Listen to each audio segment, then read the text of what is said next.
Buenas noches. Me gustaría compartir un tema muy importante, ¿no? Para aquellos que quieren profundizar en el aprendizaje de idiomas o aquellos que ya están estudiando idiomas. Quisiera hablar un poquito acerca de los procesos morfológicos. ¿Por qué es importante hablar de este tema? ¿Por qué es importante estudiar la morfología? En muchos cursos del colegio, en la universidad, incluso en los cursos de la facultad de idiomas, se lleva un curso de morfología, ¿no? O morfosintaxis. Ahora bien, ¿por qué es importante estudiar la morfosintaxis? Hay muchas respuestas, pero a veces se confunde la morfosintaxis y se lleva solamente al estudio de un idioma. Cuando hablamos de morfosintaxis hay que tener en cuenta que es importante porque la morfosintaxis nos ayuda a poder identificar procesos, ¿no? Que suceden, que se dan en idiomas distintos al nuestro. Por tanto, su importancia radica porque algunas lenguas en el mundo se dan de forma sufijal, mientras que otras lenguas se dan de forma sintáctica. Por ejemplo, si yo voy al idioma español, vemos que el idioma español tiene ambas cosas, ¿no? Es un idioma que se da a través de procesos sintácticos, pero también sufijales, ¿no? Vemos el inglés, que la mayor parte de sus patrones lingüísticos son sintácticos, pero que también posee algunos patrones sufijales. Sin embargo, vamos al quechua, vamos a encontrar que el quechua y otras lenguas nativas del Perú son idiomas sufijales, ya que sus estructuras, sus morfemas están basados en secuencias de sufijos, ¿no? Por lo tanto, quisiera compartirles brevemente algunos de los procesos morfológicos más comunes o los más usados para poder estudiar las lenguas en general. El primero es la prefijación, que es un proceso muy conocido por nosotros, lo estudiamos desde la escuela, en la secundaria, en la primaria, ¿no? Que simplemente consiste en añadir un prefijo o un morfema, ¿no? Al inicio de la raíz. Por ejemplo, en la palabra en inglés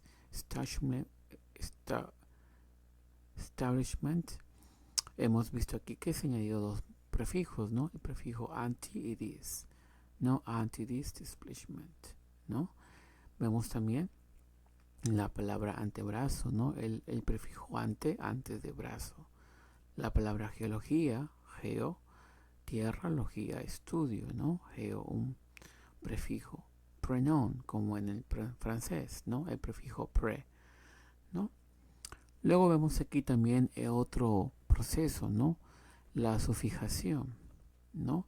Que tiene que ver con añadir un sufijo, un morfema, al final de la raíz. Por ejemplo, establishment, ment, o crecimiento, miento, posición, sisión, o hablar, hablaré, ¿no? El sufijo e que indica futuro. Luego también vemos la infijación. La infijación es un proceso que no se da en español, tampoco se da en el inglés. Consiste básicamente en añadir un infijo, un morfema, en medio de la raíz. Por ejemplo, en el idioma Botonk, que es un idioma de la parte de Austria, ¿no? Ellos sí utilizan fijos. Por ejemplo, ficas significa strong, fuerte, como adjetivo, pero la palabra fumicas significa fuerza, ¿no? Vemos allí un infijo, ¿no? Por ejemplo, otros idiomas, obviamente que encontramos muchos infijos. A veces el infijo también se utiliza para poder expresar una cuestión humorística o social o afectiva, ¿no? Por ejemplo, en las variedades del inglés del rap, ¿no? Se utiliza justamente para eso, ¿no? Por ejemplo, colocamos el infijo is, ¿no? Que usualmente se inserta luego de la primera consonante o secuencia de consonantes de una palabra, ¿no? Por ejemplo, I knows know, que significa realmente estoy de acuerdo, ¿no? Es un enfático de emoción, de afecto, de énfasis. Pero también puedo decir cause he who is easy. Aquí el infijo se coloca antes porque está una vocal, ¿no? Is, ¿no? Es como decir because he is no other than he is, ¿no? Porque no hay otro como él es. Entonces expresa énfasis, ¿no? Entonces vemos allí la infijación. También tenemos la circunfijación, ¿no? Que es un proceso raro que no sucede, que consiste básicamente en partir a la mitad un morfema, ¿no? Es decir, que el morfema, esta circunfijación, aparece al inicio y al final, pero en sí corresponden a un solo morfema. Por ejemplo, en el idioma Chukche de Siberia, ¿no? La palabra Yathol, que es zorro, o Kaket, que es sister, podemos decir a Yathol, Ka, significa sin zorro. Ese sufijo aka es un solo sufijo que indica negación, que indica sin. Mientras que yo puedo decir akaktet, que significa sin hermana, ¿no? Vemos también ahí la palabra a, que, ese a que es un solo morfema que indica, ¿no? Que indica sin, negación.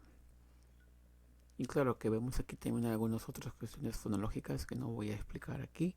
Vemos aquí que la palabra se ha modificado un poco también, ¿no?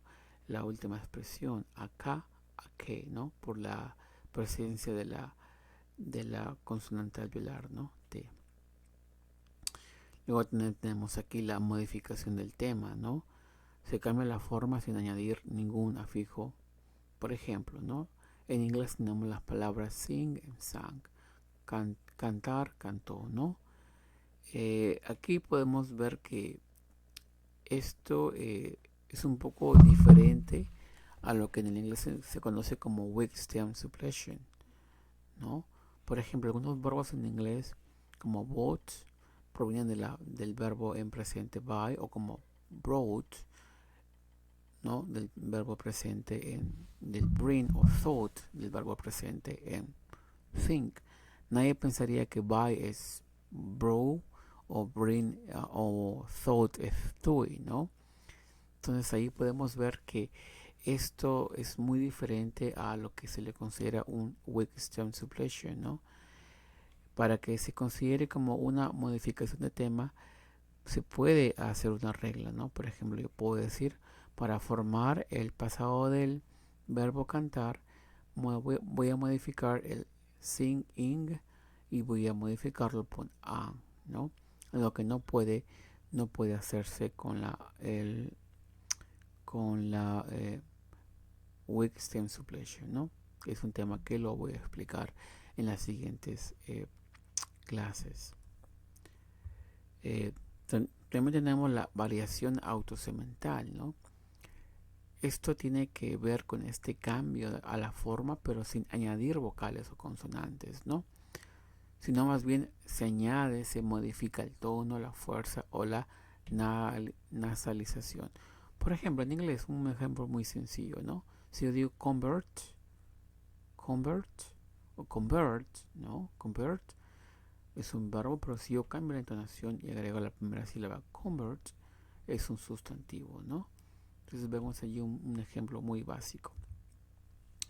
Luego también tenemos la reduplicación, ¿no? Que tiene que ver con todo el duplicar cierta parte o toda parte de la raíz. Por ejemplo, una reduplicación parcial sería el yocano de Filipinas.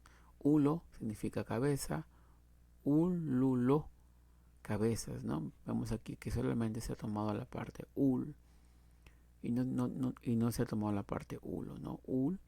Ulo, una parte donde se ha duplicado, ¿no? Talón es campo y podemos decir talón, ¿no? se ha tomado la palabra tal, pero no talón. Tal solamente se ha duplicado una parte. Pero también podemos ver en el idioma de Indonesia, ¿no?, que se ha hecho uso de una reduplicación completa. Por ejemplo, child, que es hijo, niño, anak, y hijos o niños, anak, ¿no? Aquí vemos que sí se ha hecho uso de una reduplicación completa. Luego también tenemos la morfología no concatenativa, ¿no?, que usualmente se ve o se forman los idiomas semíticos, ¿no?, como el hebreo o el árabe, ¿no?, que usualmente se colocan patrones de vocales a raíces que solamente están formadas de una consonante, ¿no? Por ejemplo, la raíz KTB no tiene ese significado, pero al agregarle yo las vocales a O, voy a darle un nuevo significado, ¿no? Escribir infinitivo, katop. Pero si yo coloco katub, significa escrito, ¿no?, un pasado participio. Y así vemos que en estos idiomas, al agregar vocales, ¿no?, a una secuencia de consonantes sin significado, le atribuimos significado, ¿no?, algo que es muy raro en los idiomas romances, ¿no? También tenemos la morfología sustractiva, ¿no?, que simplemente es eliminar una consonante o letra vocal para convertir en verbos, sustantivos, plurales, singulares, depende del caso, ¿no? Por ejemplo, se vuelve plural en los idiomas de Murli, que se habla en el África del Este. Si yo digo on eat, costilla, pero si yo elimino la T, onji es costillas, ¿no? Vemos aquí que al eliminar la T estoy formando el plural, ¿no? O la palabra rotin, que es guerrero, roti, guerreros, ¿no? Vemos también que es eliminado la última parte de la raíz, ¿no? En este caso la N. Finalmente la morfología compuesta, ¿no?, que se combinan dos raíces para formar nuevos temas. Por ejemplo, black bear. Si yo uno black bear no significa pájaro negro, sino que estoy hablando de un tipo específico de pájaro, ¿no? Entonces básicamente aquí hemos visto algunos de los procesos morfológicos que se utilizan para analizar las lenguas, ¿no?, y entender cómo las lenguas trabajan. Obviamente que lo hemos visto en unos términos generales, pero para que ustedes tengan la idea de cómo los idiomas son distintos y partir desde allí para poder tener un mejor entendimiento de la morfología de los idiomas que estudiamos, ¿no? Sabiendo un poco de qué características nos enfrentamos al idioma que estamos aprendiendo, podemos sacarle provecho a este tipo de procesos, ¿no? Porque entendemos, por ejemplo, que en el inglés se utiliza mucho la sufijación, la prefijación, la morfología compuesta, ¿no?, pero que no se utiliza mucho la morfología sustractiva o la circunfijación, ¿no? Entonces vemos que son idiomas distintos.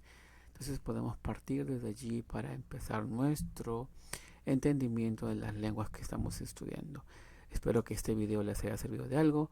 Conmigo será hasta la próxima vez. Que tengan buenas noches.